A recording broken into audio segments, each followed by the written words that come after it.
Doubtless, climate change is a global problem, but its impacts and its severity vary a lot from one place to the other. After the Arctic, the Mediterranean is the fastest warming region in the world. It warms 20% faster than the global average. And this doesn't promise anything good for us all. A recent scientific report sponsored by the Union for the Mediterranean, to which more than 680 scientists from all over the Mediterranean contributed, tells us that the future could be difficult. For instance, it forecasts heavy storms, mega fires, but also an increase of people who will be thirsty. 250 million people in a few years could be in water scarcity, or the level of the Mediterranean could increase up to 1 meter before the end of the century, and 25 centimeters in just a few years. A higher level of water of 25 centimeters doesn't scare anyone, but only if we forget that the problem is not only with the vulnerable coastal cities, like our precious Venice, it is with the lands surrounding the Mediterranean. 25 centimeters more salty water entering the lands will sterilize those lands. And we cannot forget that 42% of the world population lives around the coast, and that agricultural production is concentrated around the coast.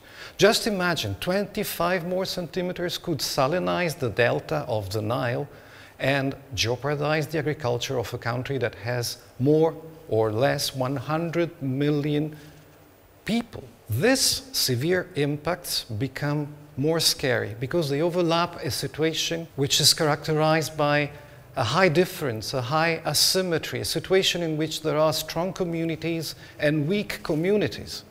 A good portrait of these differences is given by the international commerce in our area.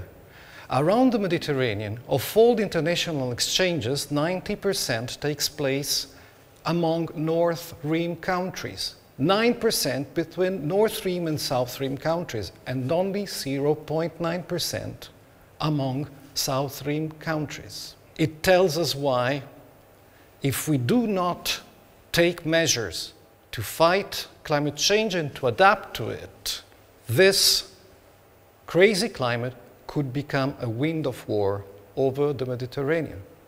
So what do we have to do? Do we have to prepare to fight?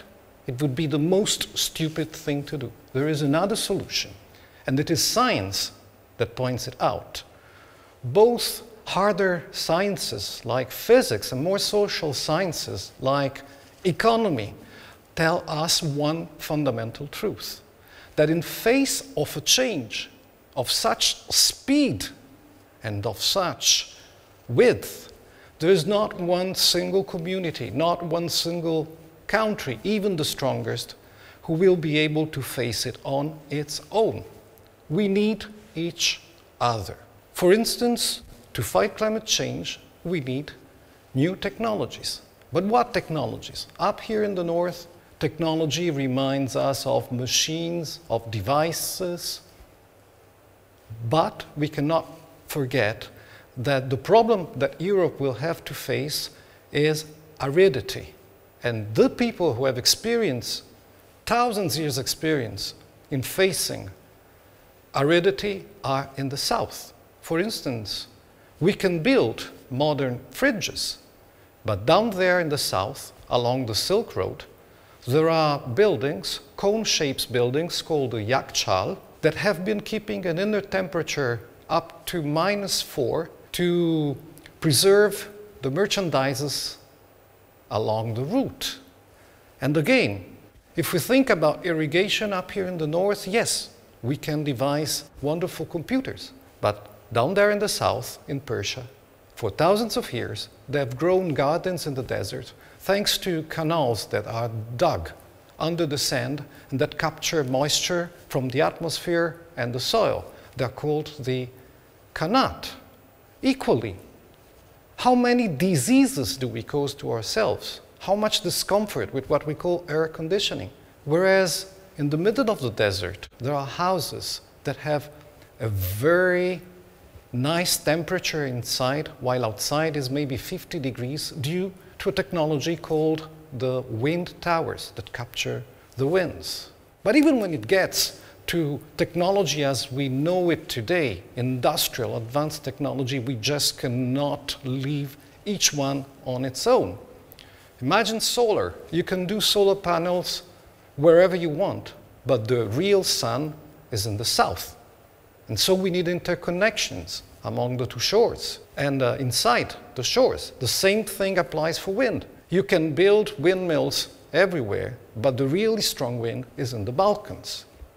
Their production becomes useful to everyone.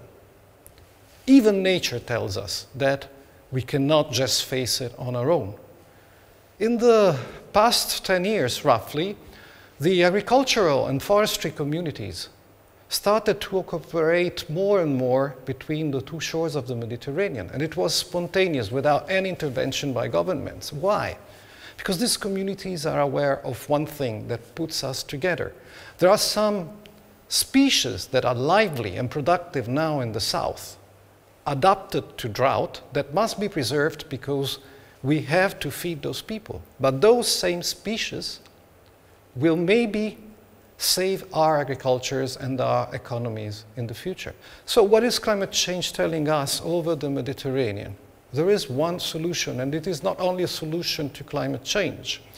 You see, our sea has been the cradle of civilizations, but it has never been a sea of complete peace.